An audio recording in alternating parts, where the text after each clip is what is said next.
Hi guys, welcome to one set. So இந்த வீடியோவில் வந்து கார்போஹைட்ரேட்ஸை பற்றி தெளிவாகவே பார்க்கலாம். லாஸ்ட் டைம் வந்து மைக் மென்சரோட டயட் பற்றி போட்டிருப்பேன். நிறைய பேர் வந்து கார்போஹைட்ரேட்ஸ்க்கு ரொம்பவே மைக் மென்சர் வந்து ரொம்பவே கார்போஹைட்ரேட்ஸ்க்கு இம்பார்ட்டன்ட் கொடுத்துருப்பாரு. அது ஏன்னு வந்து நிறைய பேர் கொஸ்டின் கேட்டிருந்தீங்க. ஸோ இந்த வீடியோவில் வந்து கார்போஹைட்ரேட்ஸ்னால் என்ன, கார்ப் லோடிங் எப்படி பண்ணுறது, ஸோ கிளைக்கஜோன், ஸோ எல்லாத்தையும் பற்றி கொஞ்சம் தெளிவாகவே பார்க்கலாம். நான் சொல்லக்கூடிய இன்ஃபர்மேஷன் வந்து ரொம்பவே பேசிக்கான இன்ஃபர்மேஷன் தான். நீங்கள் ஜஸ்ட் கூகுள் பண்ணாலே வந்துடும். பட் ஸ்டில் வந்து நம்ம வியூவர்ஸ்க்கு இன்னும் கொஞ்சம் புரிகிற மாதிரி நம்ம ஸ்டைலில் சொல்ல போகிறோம். என்னோடய வீட்டில் தான் வீடியோ ஷூட் பண்ணுறேன். பேக்ரவுண்ட் வாய்ஸ்லாம் வந்தால் கொஞ்சம் அட்ஜஸ்ட் பண்ணிக்கோங்க. மேக்ஸிமம் என்னோடய பெஸ்ட்டாக வந்து நான் கொடுக்க பார்க்குறேன். இன்றைக்கி வந்து என்னோடய கார்ப் டே தான். அதாவது கார்ப் டே தான். நான் என்னெல்லாம் சாப்பிடுவேனோ அதை கம்ப்ளீட்டாக கேல்குலேட் பண்ணி அந்த மேக்ரோஸ் எப்படி எண்ணில் வந்து ரேஷியோ ஸ்ப்ளிட் பண்ணுறதுன்னு அதுவும் நான் சொல்கிறேன். ஸோ வீடியோ கொஞ்சம் லென்த்தாக இருக்கும், கொஞ்சம் அண்டர்ஸ்டாண்ட் பண்ணிக்கோங்க. ஃபஸ்ட்டு வந்து கார்போஹைட்ரேட்ஸ்னால் என்னென்னு பார்க்குறதுக்கு முன்னாடி மனுஷன் வந்து செயல்படுறதுக்கு 3 இம்பார்ட்டண்ட் நியூட்ரிஷன் வேணும். அதாவது கார்ப், ப்ரோட்டீன், ஃபேட். ஸோ இது 3மே இருந்தால் தான் ப்ராப்பராக ஒரு மனுஷனால் வந்து செயல்பட முடியும். ஸோ கார்போஹைட்ரேட்ஸ் வந்து 2ஆக பிரிக்கலாம். சிம்பிள் கார்போஹைட்ரேட்ஸ், அதுக்கப்புறம் காம்ப்ளெக்ஸ் கார்போஹைட்ரேட்ஸ் அப்படின்னு. இன்னும் புரிகிற மாதிரி சொல்லணும்னா குட் கார்ப், அதுக்கப்புறம் பேட் கார்ப்னு வச்சுக்கோங்க. அது இன்னும் சிம்பிளாக இருக்கும். குட் கார்ப்னா வெஜிடபிள்ஸ், ஸோ அதெல்லாம் வந்து குட் கார்பில் வரும். பேட் கார்ப்னா இந்த ப்ராசஸ்டு ஃபுட்லாம் வரும்ல, ஸோ அதெல்லாம் வந்து பேட் கார்பு. நம்ம இன்சுலின் வந்து ரொம்பவே குயிக்காக ஸ்பைக் பண்ணிடுச்சுன்னா அதெல்லாம் வந்து பேட் கார்புன்னு சொல்லுவாங்க. நம்ம பாடியில் அந்த கார்போஹைட்ரேட்ஸ் வந்து ஸ்லோவாக வந்து டைஜஷன் ஆச்சுன்னா அதில் வந்து குட் கார்புன்னு சொல்லுவாங்க. இப்படி ஞாபகம் வச்சுக்கோங்க. ஸோ கார்போஹைட்ரேட்ஸ் வந்து 2 டைப்ஸ்னு வச்சுக்கலாம். குட் கார்ப், அதுக்கப்புறம் bad carb. So each gram of carbohydrates வந்து 4 கேலரிஸ். அதாவது ஒரு கிராம் கார்போஹைட்ரேட்ஸ் வந்து 4 கேலரிஸ் இருக்குது. அதே மாதிரி ஈச் கிராம் ஆஃப் கிளைக்கோஜன், நம்ம பாடியில் வந்து இந்த கார்போஹைட்ரேட்ஸ் வந்து வாட்டராக வந்து ஸ்டோர் ஆகியிருக்கும். அதை தான் வந்து கிளைக்கோஜன் சொல்லுவாங்க. கிளைக்கோஜன் வந்து நான் லாஸ்ட் வீடியோவில் மைக் மென்சர் டயட்டில் தெளிவாகவே எக்ஸ்பிளைன் பண்ணியிருப்பேன். என்னென்னா அது என்னென்னு பிக்சர் பண்ணிக்கோங்க. So each gram of glycogen வந்து 2.7 கிராம் ஆஃப் வாட்டர். ஸோ அதில் வந்து இருக்குது. ஸோ கார்போஹைட்ரேட்ஸ் வந்து மனுஷங்க வாழ்கிறதுக்கு தேவையானா அப்படின்னு கேட்டால் இல்லைன்னு சொல்லலாம். ஏன் அப்படின்னு கேட்டால் பல வருஷத்துக்கு முன்னாடி, ஒரு 2000 இயருக்கு முன்னாடி, இல்லைனா அதுக்கும் முன்னாடி, இல்லை டைனோசர்லாம் வாழ்ந்த காலத்துக்கு பின்னாடி போய் பார்த்தீங்கன்னா மனுஷன் வந்து எப்படி பரிணாம வளர்ச்சி அடைஞ்சான். ஸோ வெறும் மீட் மட்டும் தான் சாப்பிட்ருப்பான், கரெக்டாக. அதாவது வேட்டையாடி. ஸோ அந்த டைமில் வந்து அவன் கார்போஹைட்ரேட்ஸ்லாம் பெருசாக கன்சியூம் எடுத்துருக்க மாட்டான். லேட்டராக நம்ம எவல்யூஷன் ஆகிறப்ப தான் கார்போஹைட்ரேட்ஸோட இம்பார்ட்டன்ட் வந்து தெரிஞ்சிருக்கும். பட் மேக்ஸிமம் நம்ம வந்து ஒரு கார்னிவோராக தான் இருந்திருப்போம் ஃபஸ்ட்டு பிகினிங் ஸ்டேஜில். ஸோ அப்படி புரிஞ்சுக்கோங்க நீங்கள். ஸோ இன்னும் ஒரு முக்கியமான விஷயம், கார்போஹைட்ரேட்ஸ் ஏன் வந்து நான் எசென்ஷியல் இன் ஹியூமன் நியூட்ரிஷன் அப்படின்னா, அது வந்து தேவையில்லைனா கூட நம்மளால் சர்வே பண்ண முடியும். நம்ம பாடியில் வந்து கிளைக்கோஜெனிசிஸ்னு ஒரு ப்ராசஸ் நடக்கும். அதாவது நம்ம பாடியில் இருக்க சில அமினோ ஆசிட்ஸ் வந்து அதை வந்து கிளைக்கோஜெனிக் சொல்லுவாங்க. லிவரில் வந்து அது குளுக்கோஸாக கன்வெர்ட் ஆகும். ஸோ இந்த ப்ராசஸ் பேர் தான் கிளைக்கோஜெனிக். ஸோ அது வந்து குளுக்கோஸாக கன்வெர்ட் ஆகிறப்ப நம்ம அகைன் அது நம்மக்கிட்ட தான் வரும். அது லிவரில் ப்ரோக் டவுன் ஆகி அது குளுக்கோஸாக திருப்பி நம்மக்கிட்ட தான் வரும். விச் மீன்ஸ் வந்து கார்போஹைட்ரேட்ஸோட இன் ப்ராசஸ் வந்து குளுக்கோஸ் தான். ஸோ இந்த அமினோ ஆசிட்ஸ் வந்து கிளைக்கோஜெனிக்னு சொல்லுவாங்க. அது வந்து குளுக்கோஸாக கன்வெர்ட் ஆகி which is type of carbohydrates circulate ஆகி மறுபடியும் குளுக்கோஸாக தான் நம்மக்கிட்ட வரும். இந்த காரணத்துக்காக அது வந்து கார்போஹைட்ரேட்ஸ் இல்லாமலேயும் நம்ம வந்து சர்வே ஆக முடியும். அதுக்கப்புறம் இன்னொரு முக்கியமான விஷயம் வந்து ட்ரைக்ளிசரைடு. இது வந்து ஃபேட்டுன்னு சொல்லுவாங்க, நம்ம பாடியில் இருக்க ஸ்டோரேஜ் ஆன ஃபேட். ஸோ இதில் இருக்க சில மாலிக்யூல்ஸ் அது வந்து கிளைசிரல். ஸோ இதுவும் வந்து அந்த குளுக்கோஜெனிசிஸ்ன்ற ப்ராசஸ்னால வந்து குளுக்கோஸாக நம்ம லிவரில் ப்ரோக் டவுன் ஆகி திருப்பி நம்மக்கிட்டே வரும். ஸோ வந்து நம்ம பாடியில் கார்போஹைட்ரேட்ஸ் தான் குளுக்கோஸாக கன்வெர்ட் ஆகும் அப்படின்னு சொல்லுவாங்க. பட் கார்போஹைட்ரேட்ஸ் இல்லைனா கூட நம்ம பாடியில் வந்து அந்த ப்ராசஸ் நடக்கும். ஓகே, நான் வந்து லோ கார்போஹைட்ரேட்ஸ் இல்லைனா ஜீரோ கார்பு, நான் வந்து கார்னிவோர் தான். அதாவது வெறும் வெஜிடபிளாக பெருசாக எடுத்துக்க மாட்டேன். ஸோ கார்னிவோர் டயட் தான் ஃபாலோ பண்ணுவேன். ஸோ கீட்டோஸ் உங்களுக்கு தெரியும்னு நினைக்கிறேன். அது பெரிய டாபிக். அதை பற்றி வேணால் நான் தனியாக வீடியோ போகிறேன். ஸோ கீட்டோஸில் இருக்கிறப்போ கூட நம்ம அதிகப்படியான ப்ரோட்டீன் சாப்பிட்டோம்னா நம்ம ப்ரோட்டீன் கூட குளுக்கோஸாக கன்வெர்ட் ஆகும். இதனால வந்து கீட்டோஸ் வந்து கிக் ஆகாது. அதாவது அந்த கீட்டோஸ்ன்ற அந்த பை ப்ராடக்ட் வந்து பாடியில் கிக் ஆகாது. இந்த காரணத்துக்காக தான் வந்து ஈவன் அதிகப்படியான ப்ரோட்டீன் கூட அது குளுக்கோஸாக கன்வெர்ட் ஆகும். அவ்வளோதான். ஸோ இது புரிஞ்சிருக்கும்னு நினைக்கிறேன். கொஞ்சம் காம்ப்ளிகேட்டடாக இருக்கும். பட் வந்து ரொம்பவே பேசிக் தான். சிம்பிளாக சொல்லணும்னா கார்போஹைட்ரேட்ஸ் எல்லாமே மனுஷனால் வாழ முடியும், அவ்வளோதான். பட் இந்த காரணத்துக்காக நம்ம வந்து கார்போஹைட்ரேட்ஸை அவாய்ட் பண்ணலாமா அப்படின்னு கேட்டால் கண்டிப்பாக கூடாது. நீங்கள் ஒரு பாடி பில்டராக இருந்தீங்கன்னா, நீங்கள் ஒரு எண்டுரன்ஸ் அத்லட்டாக இருந்தீங்கன்னா, இல்லைனா பாக்ஸர், எம்எம்ஏ என்ன வேணால். எண்டுரன்ஸ் அத்லட்னா லாங் டேர்ம் ஆக்டிவிட்டி பண்ணுவாங்களே. ஸோ எந்த ஒரு ஆக்டிவிட்டி பண்ணுறதுனா இருந்தாலும் நம்மளுக்கு வந்து கிளைக்கோஜன் வேணும், அதாவது கார்போஹைட்ரேட்ஸ். ஸோ கார்போஹைட்ரேட்ஸ் இல்லாமல் இந்த ஆக்டிவிட்டிலாம் பண்ணலாமான்னு கேட்டால் கண்டிப்பாக பண்ணவே முடியாது. ஸோ இந்த காரணத்துக்காக தான் மைக் மெல்சர் வந்து கார்போஹைட்ரேட்ஸ்க்கு அந்தளவுக்கு இம்பார்ட்டன்ட் கொடுத்துருப்பாரு. ஸோ கிளைக்கோஜன் தான் நம்ம ரெசிஸ்டன்ட் ட்ரைனிங் பண்ணுறதுக்கு ஒரு மெயின் ஃபியூல். நம்ம சாப்பிட்ற கார்போஹைட்ரேட்ஸில் வந்து thousands of branch chain of glucose வந்து அது அடங்கியிருக்கு. ஸோ இதுதான் வந்து நம்ம மசிலில் வந்து வாட்டராக, அதாவது கிளைக்கோஜனாக ஸ்டோர் ஆகியிருக்கு. நம்ம பாடியில் வந்து 70% வந்து இது ஸ்டோர் ஆகியிருக்கு. மீதி 30% வந்து நம்ம லிவரில் ஸ்டோர் ஆகியிருக்கு இந்த கிளைக்கோஜன் வந்து. ஸோ நம்ம லிவரில் இருக்க இந்த 30% ஆஃப் கிளைக்கோஜன் வந்து எப்படி ஒர்க் ஆகுதுன்னா, நம்ம பாடியில் வந்து குளுக்கோஸ் லெவல் கம்மியாகிறப்ப அந்த டைமில் இந்த கிளைக்கோஜன் வந்து அங்கே பிரேக் டவுன் ஆகி நம்ம பாடியில் வந்து குளுக்கோஸ் லெவலை நார்மலாக வைக்க வந்து யூஸ் பண்ணுது. மீதி இருக்க 70% வந்து நம்ம மசிலில் தான் இருக்குது இந்த கிளைக்கோஜன். அது எப்படி ஒர்க் ஆகுதுன்னா, நம்ம வந்து ரெசிஸ்டன்ட் ட்ரைனிங் பண்ணுறதுனாலையும் நம்ம லாங் டேர்ம் ஆக்டிவிட்டி பண்ணுறதுனாலே தான் இந்த கிளைக்கோஜன் வந்து, அதாவது நம்ம மசில் இருக்க ஸ்டோரோட கிளைக்கோஜன் வந்து செயல்படுது. ஸோ எந்த மாதிரி ஆக்டிவிட்டிலாம் கிளைக்கோஜன் வந்து யூஸ் ஆகுதுன்னா, லாங் டிஸ்டன்ஸ் ட்ரைனிங், அதுக்கப்புறம் எண்டுரன்ஸ் ஆக்டிவிட்டி எதுவாக இருந்தாலும் சரி. சைக்கிளிங் பண்ணுறாங்களே, இப்போது நிறைய ஒலிம்பிக் ரன்னர்ஸ்லாம் பார்த்துருப்பீங்களா, அவங்க சடனாக வந்து கிராம்ப் ஆகிடும், அவங்களுக்கு நடக்கவே முடியாது. ஸோ அந்த வீடியோ கிளிப்புக்கு தான் நாங்கள் போட்டுறேன் பாருங்கள். அதுக்கு காரணம் அவங்க பாடியில் இருக்க கிளைக்கோஜனில் வந்து கம்ப்ளீட்டாக டிப்ளீட் ஆகிடும். ஸோ அந்த காரணத்துக்காக வேறு வழியில் கிராம்ப் ஆகிடும். இப்போ நீங்கள் ஜிம்மில் ஒர்க் அவுட் பண்ணிட்டு இருப்பீங்க, சடனாக வந்து கிராம்ப் ஆகிடும். அப்போ வந்து என்ன சொல்லுவாங்க, போய் தண்ணி குடிங்கன்னு தான் சொல்லுவாங்க ஒரு பேசிக்காக. ஸோ சேம் லாஜிக் தான் பாடியில் வந்து, அதாவது மசிலில் இருக்க கிளைக்கோஜன் வந்து கம்மியாகிறப்ப வேறு வழியில் மசில் வந்து டிப்ளீட் ஆகிட்ட அப்புறம் வந்து கிராம்ப் தான் ஆகும். ஸோ இந்த காரணத்துக்காக அவங்க வந்து ரொம்ப அதிகமாக கார்போஹைட்ரேட்ஸ் லோட் பண்ணுவாங்க.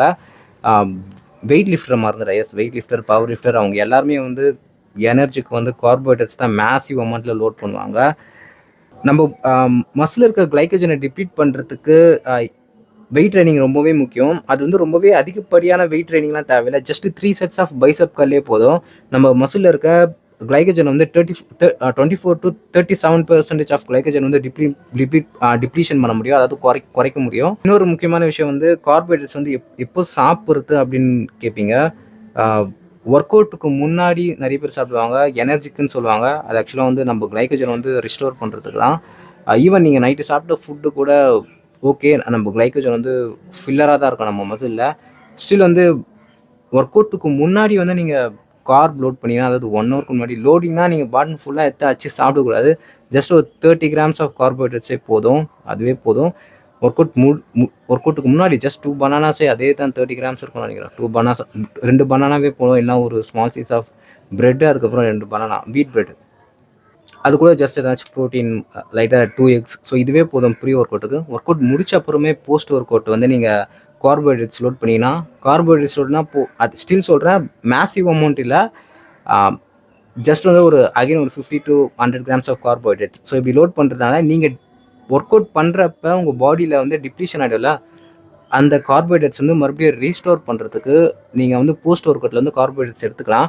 அண்ட் நான் ஜிம்மில் பார்த்துருக்கேன் நிறைய பாடி பில்டர்ஸ் வந்து, எனக்கு தெரிஞ்ச பாடி பில்டரே வந்து அவங்க டூரிங் ஒர்க் அவுட், அதாவது ஒர்க் அவுட்டுக்கு நடுவில் வந்து அவங்க ஸ்வீட் பொட்டேட்டோஸ் அதெல்லாம் சாப்பிடுவாங்க. இன்னும் பெரிய பாடி பில்டர்ஸ், இந்த ஒலிம்பியா லெவல் பாடி பில்டர்ஸ்லாம், அவங்களாம் பார்த்தீங்கன்னா கார்ப் ட்ரிங்க் குடிப்பாங்க. டோரியன் ஏட்ஸ், ஜேகட்டர்லாம் பார்த்தீங்கன்னா in between during work out வந்து ஃப்ரக்டோஸ்ன்னு சொல்கிற கார்ப் ட்ரிங்க் வந்து கன்சியூம் பண்ணுவாங்க. ஸோ இதனால் அவங்க எனர்ஜி வந்து எப்போவுமே இருக்கும். பிகாஸ் அவங்களாம் வந்து extreme high volume, high intensity இல்லை ஒர்க் அவுட் பண்ணுவாங்க. ஸோ அவங்களுக்கு வந்து அது தேவை. நீங்கள் வந்து ஜஸ்ட் நம்ம நார்மலாக ஜிம்முக்கு போகிற போது நீங்கள் ஒரு 2 பனானா சாப்பிட்டாலே போதும். ஈவன் நான் சொன்ன பாடி பில்டர், எனக்கு தெரிஞ்ச பாடி பில்டர்ஸே வந்து அவங்க ஜிம்மில் வந்து அவங்க ஸ்வீட் பொட்டேட்டோலாம் சாப்பிடுவாங்க. ஹை கிளைசிமிக் ஃபுட், அது பிளட்டில் வந்து சீக்கிரமாக குயிக்காக வந்து அது வந்து டைஜஷன் ஆகும், எனர்ஜியும் குயிக்காக கிடைக்கும். இது காசு இருக்கவங்க வந்து அந்த அந்த இது கார்ப் ட்ரிங்க்லாம் குடிப்பாங்க. பட் நீ நார்மலாக ஜிம்முக்கு போகிற பையன் தானே, நீ வந்து ஜஸ்ட் வந்து 2 பனானாவே போதும்னு நினைக்கிறேன். வேறு என்ன, இது பேசிக் இன்ஃபர்மேஷன் தான் நான் சொல்கிறது, ரொம்பவே பேசிக் தான். அகைன் நம்ம சேனல் வந்து ரொம்பவே சயின்ஸ் பேஸ்டு சேனல்லாம் இல்லை. எனக்கு தெரிஞ்ச நாலேஜை நான் சொல்கிறேன், அதை வந்து நீங்கள் தெரிஞ்சுக்கோங்க. ஸோ நெக்ஸ்ட் வந்து கார்ப் லோடிங்கை பற்றி கேட்டு இருந்தீங்க. அகெயின் வந்து கார்ப் லோடிங் வந்து இது வந்து ஒரு பாடி பில்டிங் பண்ணுறவங்க தான் இதெல்லாம் ஃபாலோ பண்ணுவாங்க. நீங்கள் நார்மலாக ஜிம்முக்கு போகிறீங்கன்னா கார்ப் லோடிங் பற்றிலாம் கவலைப்படாதீங்க. கார்ப் லோடிங் எதுக்கு பண்ணுவாங்கன்னா 2 விஷயம் இருக்குது. லோ கார்போஹைட்ரேட்ஸ், அதுக்கப்புறம் கீட்டோஜெனிக் டயட். நான் லோ கார்ப் அதுக்கப்புறம் கீட்டோஜெனிக் தான், அதை பற்றி தனியாகவே நான் வீடியோ போடுறேன். ஸோ எப்படின்னா ஃபஸ்ட் ஒரு 3 days வந்து 0 கார்பில் இருப்பாங்க. அதாவது எந்த ஒரு கார்புமே இருக்காது, ஜஸ்ட் பேசிக் இன்ஃபர்மேஷன் தான் தரேன். ஸோ இந்த டைமில் வந்து நம்ம பாடியில் இருக்க ஃபேட்டை தான் நம்ம டேப் பண்ணிகிட்டு இருப்போம். நம்ம பாடியில் இருக்க ஃபேட் தான் வந்து பேர்ன் ஆகும். ஸோ இந்த 3 days வந்து பாடி வந்து ஷாக்கிங்கில் இருக்கும். பட் 4th day வந்து நம்ம கார்ப் ஒரு மீடியம்லாம் லோட் பண்ணுறப்ப நம்ம பாடியில் இருக்க கிளைகஜன் வந்து அகைன் வந்து ரிஸ்டோர் ஆகும். ஸ்டில் வந்து இந்த வின்ஸ் ஜெராண்டோ டயட் தான் மேக்ஸிமம் டயட்னு சொல்லுவாங்க, மேக்ஸிமம் டெஃபினேஷன் டயட் அவருடையது. ஸோ இதுதான் பேசிக் கான்செப்டே. நீங்கள் பாடி வந்து 2 days வந்து கார்ப் டிப்ளீஷன் இருக்கப்ப நம்ம ஃபேட்லேருந்து தான் எனர்ஜி எடுப்போம். ஸோ பாடிக்கு வந்து கான்ஸ்டண்ட்டாக ஷாக் கொடுத்துட்டே இருப்போம். இது நிறைய பாடி பில்டர்ஸ் வந்து இந்த டெக்னிக்கை யூஸ் பண்ணுவாங்க. எனக்குலாம் வந்து மெட்டபாலிசம் ரொம்பவே லோ. ஸோ அதனால தான் இந்த மாதிரி ட்ரிக்லாம் யூஸ் பண்ணுவேன். உங்களுக்கு ஹை மெட்டபாலிசம் இருந்து நீங்கள் சூப்பர் ஜெனட்டிக் கிஃப்டட் பர்சனாக இருந்தால் இதெல்லாம் ஃபாலோ பண்ணணும்னு அவசியம் இல்லை. ஸோ லோ கார்ப் அதுக்கப்புறம் கீட்டோஜெனிக்கில் இருக்கவங்க தான் வந்து இந்த கார்ப் சைக்கிளிங் பண்ணுவாங்க. கார்ப் சைக்கிளிங் பண்ணுவாங்க. ஸோ கார்ப் லோடிங் எதுக்கு பண்ணுவாங்கன்னா, பாடி பில்டர்ஸ் வந்து இந்த காம்படிஷன் அதாவது அந்த 1 week பிஃபோர் தான் பண்ணுவாங்க. ஒரு 3 days வந்து கார்ப் வந்து கன்சியூம் பண்ணிக்க மாட்டாங்க. நெக்ஸ்ட் 3 days வந்து கார்ப் வந்து ஸ்லோவாக வந்து இன்க்ரீஸ் பண்ணுவாங்க. சேம் கான்செப்ட் தான். நீங்கள் வந்து கார்ப் டிப்ளீஷனில் இருக்கப்போ பாடியில் இருக்க கிளைக்கோஜன்லாம் வெளியே போயிடும், வாட்டர் வந்து வெளியே போயிடும். வந்து ரொம்பவே ஃப்ளாட்டாக இருக்கும். இந்த டைமில் வந்து நீங்கள் கார்ப் வந்து ஸ்லோவாக நீங்கள் கன்சியூம் பண்ணுறப்ப உங்கள் பாடி வந்து அதிகப்படியான கார்ப் கிளைக்கோஜன் வந்து டபுள் மடங்காக பாடி ரிசீவ் பண்ணும். இதனால் வந்து உங்களுக்கு ஃபுல்லர் லுக் கிடைக்கும். நீங்கள் வந்து ஸ்டேஜில் போய் ஏறி நின்னீங்கன்னா உங்களுக்கு அந்த ஃபுல்லர் லுக் கிடைக்கும். ஸோ கார்ப் லோடிங் வந்து அது நிறைய டைப்ஸ் இருக்குது. எப்பவுமே வந்து 3 days வந்து ஆஃப் போயிடுவாங்க. அகைன் 3 days வந்து ஸ்லோவாக வந்து கார்ப் அப் பண்ணுவாங்க. இது ஸ்டில் வந்து அவங்க ட்ரைனரை பொறுத்து, அவங்க ட்ரைனர் எப்படி சொல்கிறாங்களோ அதை ஃபாலோ பண்ணுவாங்க. சில பேர் வந்து அவங்க ஓனாக அவங்க பாடியை அண்டர்ஸ்டாண்ட் பண்ணிட்டு அதை ஃபாலோ பண்ணுவாங்க. நானாக பார்த்தா என்னோடய பாடி அண்டர்ஸ்டாண்ட் பண்ணி தான் பண்ணுவேன். மோஸ்ட்லி நம்ம பாடி நம்ம அண்டர்ஸ்டாண்ட் பண்ணிட்டு அது பிரகாரம் போகிறது தான் கரெக்டு. ஸோ அதை தான் ப்ராப்பராக கார்ப் லோடிங் பண்ண முடியும். அதாவது இதெல்லாம் வந்து பாடி பில்டர்ஸ் பண்ணுறது. ஸோ ஜென்ரலாக நீங்கள் ஃபிட்னஸ் இல்லைனா மசில் பில்டிங்கில் இருக்கீங்கன்னா, ஒரு ஸ்கூல் போகிற பையனாக இருந்தீங்கன்னா, ஒர்க் அவுட்டுக்கு முன்னாடி ஒரு 2 பனானா, ஒரு பீஸ் ஆஃப் வீட் பிரெட், அதுக்கப்புறம் 3 எக் இல்லைனா 4 எக்ஸ் 3 எக்ஸ் சாப்பிட்டு, ஸோ அது ஒரு ஃபுல்லரான மீல் அது. அதுக்கப்புறம் சாப்பிட்டு ஒர்க் அவுட் முடித்த அப்புறமும் வந்து அகைன் கார்ப் லோட் கார்போஹைட்ரேட் சாப்பிடுங்க. ஏன்னா நீங்கள் ஒர்க் அவுட் முடித்த ஒரு 2 hours நீங்கள் கார்போஹைட்ரேட் சாப்பிட்டீங்கன்னா உங்களுக்கு வந்து ஓரளவுக்கு ஒரு அனபாலிக் எஃபெக்ட் கிடைக்கும் அப்படின்ட்டு வந்து சில ஸ்டடீஸ் சொல்லுது. அனபாலிக் எஃபெக்ட்னா நீங்கள் உடனே பயங்கரமாக ஹல்க்கு மாதிரி ஆகிடுவீங்க அப்படிலாம் கிடையாது. ஜஸ்ட் அது ஒரு பெனிஃபிட்டாக இருக்கும், அவ்வளோதான். ஜஸ்ட் ஒரு 2 hours அந்த கார்போஹைட்ரேட்ஸ் சாப்பிட்டீங்கன்னா, கார்போஹைட்ரேட்ஸ் லோடிங்னா நீங்கள் அப்படியே சாப்பிட்டுனே இருந்துடாதீங்க, அப்புறம் நாசமாக போயிடும் உடம்பே. ஜஸ்ட் ஒரு சேம் தான், ஒரு கப் ஆஃப் ரைஸ், அதுக்கப்புறம் ப்ரோட்டீன் நீங்கள் எப்போ வேணால் எடுத்துக்கலாம். உங்கள் பாடி வந்து 24 hours வந்து அது நீங்கள் போனால் ப்ரோட்டீன் கொடுத்துக்கலாம். ஸோ நிறைய ஸ்டடீஸ் இருக்குது. ஒரு ஸ்டடீஸ்லேயும் ஒவ்வொரு ரிசல்ட் காட்டுவாங்க. அதுதான் ரொம்பவே பாடி பில்டிங்கை பொறுத்த வரைக்கும், ஃபிட்னஸ் இண்டஸ்ட்ரியை பொறுத்த வரைக்கும் கொஞ்சம் கன்ஃபியூஷனாக இருக்கும். ஏன்னா ஒவ்வொரு ஸ்டடியிலையும் ஒவ்வொரு ரிசல்ட் வரும். பட் மோஸ்ட்லி வந்து உங்கள் பாடி நீங்கள் அண்டர்ஸ்டாண்ட் பண்ணிக்கோங்க. ஸோ நான் இப்போ கொடுத்த இன்ஃபர்மேஷன் வந்து ரொம்பவே பேசிக் தான். ஸோ கார்போஹைட்ரேட்ஸ் இல்லாமலே நம்ம வந்து வரேன் ஒரு 10 நிமிஷம். கார்போஹைட்ரேட்ஸ் எல்லாமே நம்மளால் உயிர் வாழலாம். ஏன்னா நம்ம லிவரில் நடக்கிற ப்ராசஸ் குளுக்கோஜெனியாஜெனிசிஸ்ன்ற ப்ராசஸ்னால நம்மளுக்கு குளுக்கோஸ் வந்து ஆட்டோமேட்டிக்காக கிடைக்கும். பட் வந்து நம்ம வந்து பியூர் கார்னிவோர் இல்லை, நம்ம ஹியூமன்ஸ். அதனால் வந்து நம்ம வெஜிடபிளும் சாப்பிடலாம், மீட் அண்ட் ஃபிஷ். ஸோ இந்த மாதிரி கார்னிவோர் கம்பைன் பண்ணி ஓம்னிவோர் தானே சொல்லுவாங்க, எனக்கு சரியாக தெரியல. ஸோ நம்ம ஹியூமன்ஸ் ஓம்னிவோர் தானே. ஓகே, ஸோ அவ்வளோதான் கார்போஹைட்ரேட்ஸை பற்றி தெளிவாக பேசியிருப்பேன்னு நினைக்கிறேன். ஸ்டில் வந்து இன்னைக்கு வந்து எனக்கு கார்ப் டே. ஸோ நான் இன்றைக்கி சாப்பிட போகிற ஃபுட் எல்லாத்தையும் வந்து ஸ்ப்ளிட் பண்ணி காட்ட போகிறேன். அது கடைசியாக வந்து எண்ணில் வந்து எப்படி வந்து அந்த அந்த பர்சன்டேஜ் பிரிக்கிறது நான் சொல்கிறேன். இதில் வந்து நான் சாப்பிட்ற ஜங்க் ஃபுட்லாம் காட்ட போகிறதில்ல. அதுக்கு ரீசன் ஏன்னு நான் வந்து அப்புறமா சொல்கிறேன். நான் சாப்பிட்ற குட் கார்போஹைட்ரேட்ஸோட ரேஷியோ மட்டும் பிரித்து நான் என்னோடய எண்ணில் வந்து எப்படி அதை ஸ்ப்ளிட் பண்ணுறதுன்னு சொல்கிறேன். ஸோ வீடியோ ஃபுல்லாகவே பாருங்கள். ஸோ நம்ம கேலரிஸை வந்து மெஷர் பண்ணுறதுக்கு கண்டிப்பாக வந்து ஒரு வெயிட் மிஷின் வேணும். ப்ராப்பராக வந்து உங்களுக்கு கேலரிஸ் வந்து கவுண்ட் பண்ண முடியும்.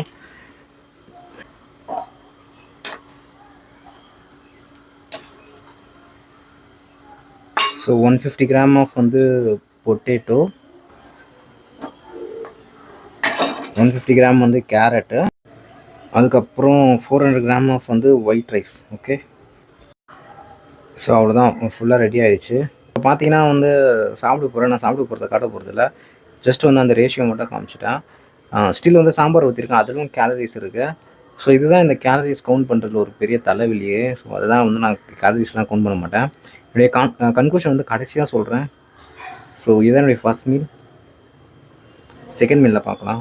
ஓய், ஹாய் காய்ஸ், என்னுடைய செகண்ட் மீல் இது வந்து ஃபுல்லாகவே கார்ப் தான். 250 கிராம்ஸ் ஆஃப் ஒயிட் ரைஸ், அதுக்கப்புறம் வந்து 100 கிராம்ஸ் ஆஃப் கேரட், அதுக்கப்புறம் 70 கிராம்ஸ் ஆஃப் வந்து பொட்டேட்டோ.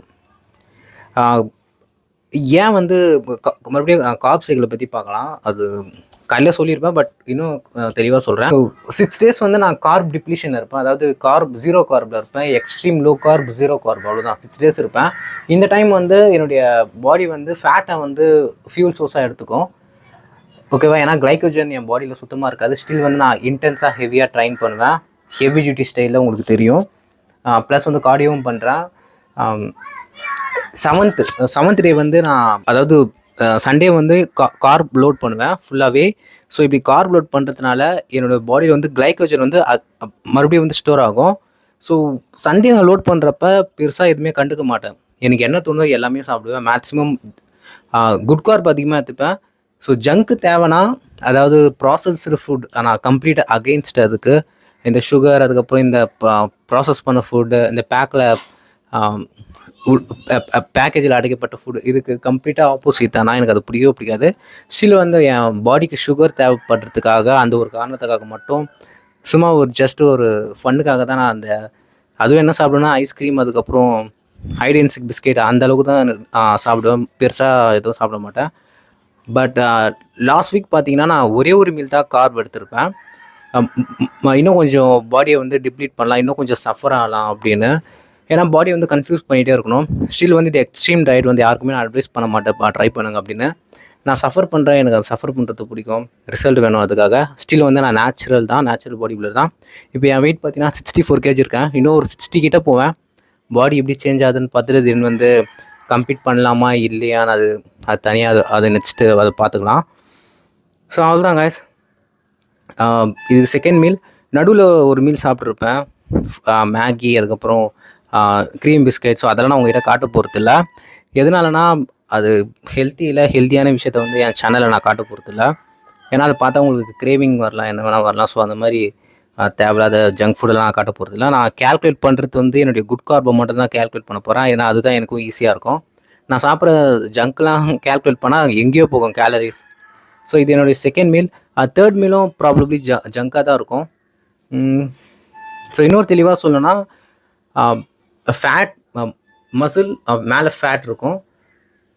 என்னோடய ஃபேட் வந்து கம்ப்ளீட்டாக ரிமூவ் ஆகிடுச்சுன்னா, அப்புறம் மசில்குள்ளே இருக்க கிளைக்கோஜன் வந்து டிப்ளீஷன் ஆகிடுச்சுன்னா மசில் வந்து ஃப்ளாட்டாக இருக்கும். ஸோ இந்த டைமில் நான் அகைன் கிளைக்கோஜனை வந்து ஃபில் பண்ணுறதுனால எனக்கு நெக்ஸ்ட்டு 6 டேஸ் வந்து ஒர்க் அவுட் பண்ணுறதுக்கான எனர்ஜி கொஞ்சம் கிடைக்கும். ரொம்ப பெருசெல்லாம் கிடைக்காது, பட் வந்து ஒரு மண்டே, டியூஸ்டே, வெட்னஸ்டே வரைக்கும் என்னால் ஓரளவுக்கு தாங்க முடியும். பட் அப்படியே 0 கார்பு தான். சுகர் எடுத்துக்க மாட்டேன், இந்த வே ப்ரோட்டீன், அந்த குப்பை, அந்த கர்மாந்திரம் எதுவுமே சாப்பிட மாட்டேன். அவ்வளோதான் காய்ஸ், இதுதான் என்னோட ரொட்டீன். ஸோ என்னோடய செகண்ட் மீல் இது. கடைசியாக நான் கேல்குலேட் பண்ணி சொல்கிறேன் எவ்வளோ ரேஷியோ வருது அப்படின்னு. எப்படி கேல்குலேட் பண்ணுறதுன்னு சொல்கிறேன். ஸோ சாப்பிட போகிறத காட்ட போகிறதில்ல. அண்ட் அது எதுக்கு சொல்கிறேன்னா, மற்றவங்க சாப்பிட்றத தயவு செஞ்சு பார்க்காதீங்க, அது ஒரு முட்டாள்தனம் தான் நான் சொல்லுவேன். எல்லோரும் நீங்கள் கொஞ்சம் மெச்சூர்டான பீப்புள்னு நினைக்கிறேன், நம்ம சேனலை ஃபாலோ பண்ணுறவங்க. இந்த வீடியோ ஒரு 10 பேர் பார்த்தானாச்சும் கொஞ்சம் புரிஞ்சுக்கோங்க. மற்றவங்க சாப்பிட்றதையோ, மற்றவங்க போடுற இந்த ஜங்க் ஃபுட்டு, இந்த மிட்நைட்டில் போய்ட்டு பிரியாணி சாப்பிட்றது, அதெல்லாம் ஒரு தேவையில்லாத விஷயம். அதெல்லாம் ஒரு குப்பை தானே. அது வந்து நம்ம சொசைட்டி வந்து கம்ப்ளீட்டாக டிஸ்ட்ராய் பண்ணுறோம். அந்த மாதிரி ஹேபிட்லாம் வச்சுட்டு இருந்தீங்கன்னா இது வரைக்கும். ஸோ அதெல்லாம் நீங்கள் ஃபாலோ பண்ணாதீங்க. மேக்ஸிமம் ஹெல்த்தியாக சாப்பிடுங்க. ஸோ அந்த காரணத்துக்காக தான் நான் சாப்பிட்றதெல்லாம் அப்படியே வீடியோ எடுத்துலாம் போடுறது எனக்கு பிடிக்கல. ஸோ அவ்வளோதான் காய்ஸ், உங்களுக்கு புரிஞ்சிருக்கும்னு நினைக்கிறேன். நீங்கள் கிட்ஸு இல்லை. ஸோ என்னுடைய 3rd மீல் அப்புறம் 4th மீலில் பார்க்கலாம். So bye. ஹாய் காய்ஸ், என்னுடைய 3rd மீல் பார்த்தீங்கன்னா 200 grams ஆஃப் வீட் நூடுல்ஸ். அதுக்கப்புறம் என்னுடைய 4th மீல் பார்த்தீங்கன்னா அதுவும் 200 grams ஆஃப் வீட் நூடுல்ஸ். இதில் வந்து 100 grams ஆஃப் சிக்கன் வந்து நான் கம்பைன் பண்ணியிருப்பேன். ஸோ 2 மீலையும் சேர்த்து கம்பைன் பண்ணி பார்த்தீங்கன்னா 400 grams ஆஃப் வீட் நூடுல்ஸ், அதுக்கப்புறம் 100 grams ஆஃப் சிக்கன் வரும். ஸோ இதுதான் என்னுடைய 3rd and 4th meal. So இது வந்து சிக்கன் நூடுல்ஸ். இது வந்து நம்ம உருசில் தான் பண்ணாங்க. ரொம்பவே டேஸ்ட்டாக இருக்கும். ஆல்ரெடி நான் ஒரு வீடியோ பண்ணியிருப்பேன் இந்த நூடுல்ஸ் எப்படி ப்ரிப்பேர் பண்ணுன்றதை. நம்ம சேனலில் போய் செக் பண்ணி பாருங்கள் பார்க்காதவங்க.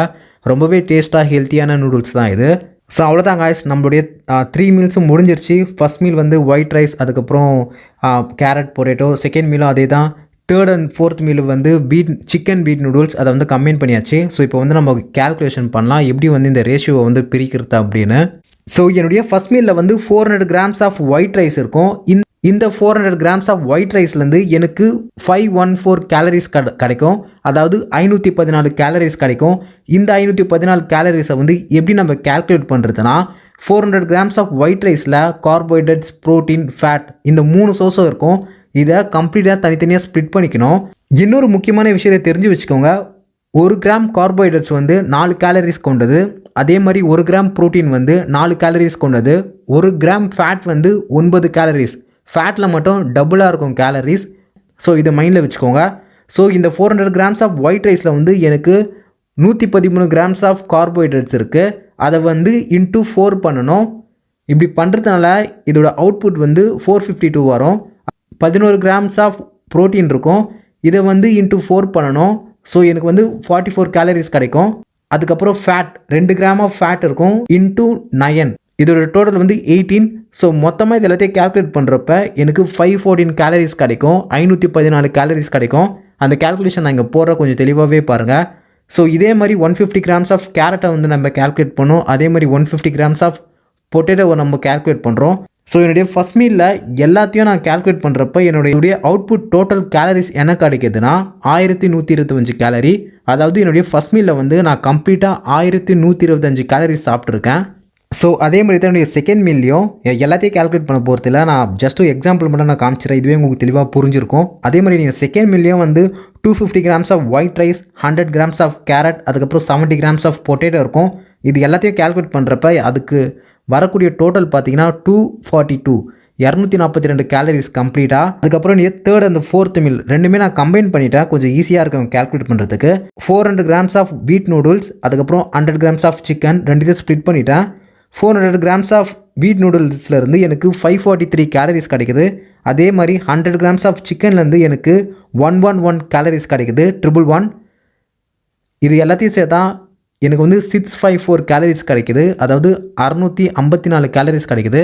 இப்போ வந்து நம்மளுக்கு first meal, second meal, 3rd meal 3 மீல்லையும் இருக்கக்கூடிய டோட்டல் கேலரிஸை வந்து கேல்குலேட் பண்ணோம். அப்படி பண்ணுறதுனால நம்மளுக்கு கிடைக்கக்கூடிய அவுட்புட் வந்து 2021 கேலரிஸ். அதாவது அந்த டே ஃபுல்லாக நான் 2021 கேலரிஸ் சாப்பிட்ருக்கேன். இதுக்கப்புறம் என்ன பண்ணணும்னா நம்ம சாப்பிட்ட மேக்ரோ நியூட்ரிஷனை தனியாக கேல்குலேட் பண்ணோம். அதாவது கார்போஹைட்ரேட்ஸ், ப்ரோட்டீன், ஃபேட் இதில் எவ்வளோ கேலரிஸ் கிடைக்குதுன்ட்டு தனித்தனியாக நம்ம எடுத்து கேல்குலேட் பண்ணோம். உதாரணத்துக்கு நம்ம சாப்பிட்ட கார்போஹைட்ரேட்ஸோட கம்ப்ளீட் டோட்டல் கேலரிஸ் எவ்வளோன்னு பார்த்தீங்கன்னா 1514. அதே மாதிரி ப்ரோட்டீன் பார்த்தீங்கன்னா 308. அதுக்கப்புறம் ஃபேட் பார்த்தீங்கன்னா 199. ஸோ இது எல்லாத்தையும் நம்ம சேர்க்குறப்பவும் நம்மளுக்கு வந்து டோட்டல் கேலரிஸ் வந்து 2021. ஸோ ரெண்டுமே வந்து டேலி ஆகணும். டோட்டல் கேலரிஸும் வந்து டேலி ஆகணும். அது கூட வந்து நம்ம சாப்பிட்ட மேக்ரோ நியூட்ரிஷன் வந்து அந்த கேல்குலேஷனோட டேலி ஆகணும். உங்களுக்கு புரிஞ்சிருக்கும்னு நினைக்கிறேன். ஏன்னா ரெண்டுமே சேம் டேட்டா தான். ஸோ இப்போ தான் வந்து நம்ம கார்போஹைட்ரேட்ஸ், ப்ரோட்டீன், ஃபேட் இந்த மேக்ரோஸை வந்து ப்ராப்பராக வந்து ஸ்ப்ளிட் பண்ண போகிறோம். நம்மளுக்கு டோட்டல் கார்போஹைட்ரேட்ஸில் வந்து 1514 கேலரிஸ் கிடச்சிருக்கும். அதாவது கார்போஹைட்ரேட்ஸில் இருந்து மட்டும்.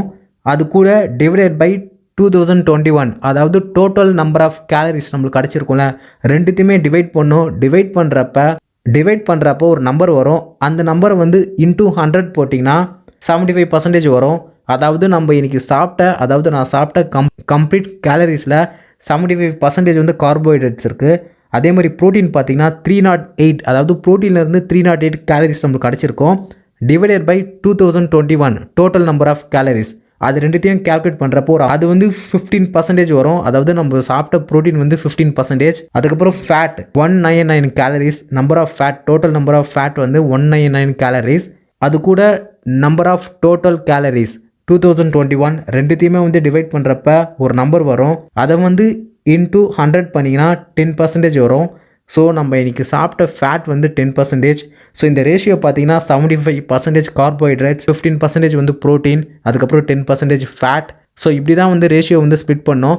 ஸோ மைக் மேன் சார் இப்படி தான் அவர் வந்து அவருடைய கார்போஹைட்ரேட்ஸை வந்து ரேஷியோ ஸ்ப்ளிட் பண்ணியிருப்பார். 60% கார்போஹைட்ரேட் சொல்லியிருப்பார். பட் எனக்கு வந்து 75% வந்திருக்கு. நான் என்னுடைய கார்போ அப்டேவை வந்து உங்களுக்கு ஸ்ப்ளிட் பண்ணி காமிச்சா கொஞ்சம் யூஸ்ஃபுல்லாக இருக்குன்றதுக்காக தான் நான் அப்படி பண்ணேன். அதுக்கப்புறம் நடுவில் வந்து நிறைய ஜங்க் ஃபுட் சாப்பிட்ருப்பேன். Biscuit, hide and seek biscuit, அதுக்கப்புறம் க்ரீம் பிஸ்கெட், ஐஸ்கிரீம், பீட்சாலாம் போய் சாப்பிட்ருப்பேன். பீட்சா அதெல்லாம் எதுக்கு சாப்பிட்டேனே தெரில, ரொம்பவே கேவலமாக இருந்துச்சு. என்னுடைய வாழ்க்கையில் 3rd டைம் நான் பீட்சா சாப்பிட்ருப்பேன். ஸோ இனிமேல் என் லைஃப்பில் பீட்சாவே சாப்பிட போகிறது இல்லை, அவ்வளோ கேவலமாக இருந்தது. அதுக்கப்புறம் வந்து ஒரு சின்னதாக ஐஸ்கிரீம், ஒரு கேக் மாதிரி சாப்பிட்ருப்பேன், அங்கேயும் கொடுத்தாங்க டாமினோஸ்லேயே, அது ஓகே பெட்டராக இருந்தது. பட் இன்றைக்கி சாப்பிட்டதுலேயே எனக்கு அந்த நூடுல்ஸ் தான் ரொம்பவே பிடிச்சிருந்துச்சு, அந்த உர்சலா செஞ்ச நூடுல். ஸோ நீங்களும் அந்த நூடுல்ஸை கண்டிப்பாக ட்ரை பண்ணுங்கள் காய்ஸ். நானே கேரண்டி தரேன், சூப்பராக இருக்கும். நம்ம சேனல்லே வந்து போட்டிருப்பேன் எப்படி ப்ரிப்பேர் பண்ணோம் அப்படின்னு. ஸோ அவ்வளோதான் guys, இந்த வீடியோ நான் டீட்டெயிலாக எக்ஸ்பிளைன் பண்ணியிருப்பேன். ஸோ என்னுடைய கன்க்ளூஷன் என்னென்னா, கேலரிஸ் கவுண்ட் பண்ணலாம். பட் கேலரிஸ் கவுண்ட் பண்ணுறப்ப நம்ம வந்து சவுத் இந்தியன் சரியா, ஆக்சுவலாக இந்தியன்ஸ். ஸோ வந்து நம்ம அதிகப்படியான மசாலா, அதுக்கப்புறம் எண்ணெய், ஆயில் இதெல்லாம் நம்ம போட்டு சமைப்போம். ஸோ இப்படிலாம் போட்டு சமைக்கிறதுனால கேலரிஸ் கண்டிப்பாக வந்து இன்க்ரீஸ் ஆகும். ஒரு பாடி பில்டராக இருந்தீங்கன்னா, அதாவது ஒரு ஒலிம்பியா லெவல் பாடி பில்டர்லாம் பார்த்தீங்கன்னா, அவங்க அதிகமாக அவங்க ஆயிலெலாம் யூஸ் பண்ண மாட்டாங்க. ஜஸ்ட் வந்து அவங்க பேனே டிஃப்ரெண்ட்டாக இருக்கும். சில பேர் வந்து பார்த்திங்கன்னா அவுட் சைடில் வந்து அந்த கோல் போட்டு சமைப்பாங்க. ஜஸ்ட்டு சிக்கன் அப்படியே போட்டு பெரட்டி எடுத்து அவங்க சாப்பிடுவாங்க. ஸோ அவங்க வந்து கேலரிஸை கவுண்ட் பண்ணால் ஓரளவுக்கு டீசெண்டாக கரெக்டாக வரும். பட் நம்ம கேலரிஸை கவுண்ட் பண்ணால் சடனாக நம்ம வந்து ஆயில் அதிகமாக ஊற்றுவோம், சடனாக வந்து வெஜிடபிள்ஸ் அதிகமாக போட்டுருவோம். ஸோ கேலரிஸை வந்து எக்ஸாக்டாக கவுண்ட் பண்ண முடியாது. ஸோ இதுதான் இதில் இருக்க ஒரு பெரிய பிரச்சனையே. அதனால தான் மோஸ்ட்லி வந்து நான் கேலரிஸை கவுண்ட் பண்ணுறது வந்து யாருக்கும் ரெக்கமெண்ட் பண்ண மாட்டேன். ஸ்டில் வந்து கேலரிஸ் கவுண்ட் பண்ணாமல் நீங்கள் வந்து சாப்பிட்ற ஃபுட்டை வந்து போர்ஷனாக சாப்பிட்லாம். இப்போ நீங்கள் வெயிட் ரெடியூஸ் பண்ணனா, இப்போ 5 இட்லி சாப்பிட்றீங்கன்னா அதை வந்து ஒரு 2 வீக்ஸ்க்கு அப்புறம் 3 இட்லியாக மாற்றுங்க, அதுக்கப்புறம் 2 இட்லியாக மாற்றுங்க. ஸோ இந்த மாதிரி பண்ணலாம். அதேமாரி வெயிட் கெயின் பண்ணோன்னா நீங்கள் வந்து 3 இட்லி சாப்பிட்றீங்கன்னா, ஸோ நெக்ஸ்ட் வீக் வந்து ஒரு 4 இட்லி சாப்பிடுங்க. ஸோ அந்த மாதிரி போர்ஷனாக நீங்கள் கேல்குலேட் பண்ணி சாப்பிட்டீங்கன்னா கொஞ்சம் பெட்டராக இருக்கும். ஸ்டில் வந்து கேலரிஸ் கவுண்ட் பண்ணலாம், பட் எக்ஸாக்டாக கேலரிஸை கவுண்ட் பண்ணவே முடியாது.